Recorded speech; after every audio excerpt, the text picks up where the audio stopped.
terminally ill patients are suffering and wasting away during the last chapter of their lives.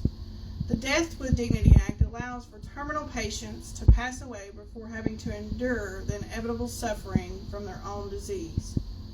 The highly controversial argument that surrounds the Death with Dignity Act is whether or not it should be considered legal for a physician to prescribe a lethal medication to a patient to end their own life.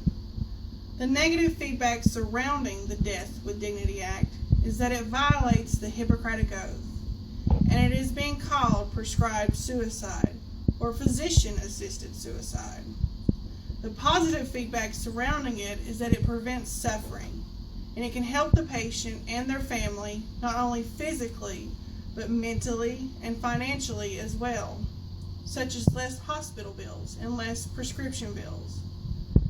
The Oregon Death with Dignity Act allows physicians to legally prescribe the lethal medication to terminally ill patients that have less than 6 months left to live. Brittany Maynard was 29 years old when she was diagnosed with an inoperable brain tumor that would inevitably cause her to become incapacitated and end her life. She chose not only to take control of the end of her life, but to also take control of her death.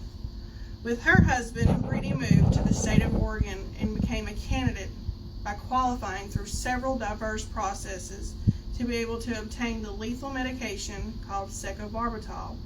She kept the medication in a safe place within her own home until the day came when she felt her suffering had become too much for her to bear. Within 6 months of her diagnosis, Brittany chose to end her life in the comfort of her own bed and in the privacy of her own home, surrounded by her husband and her family and all those that loved her.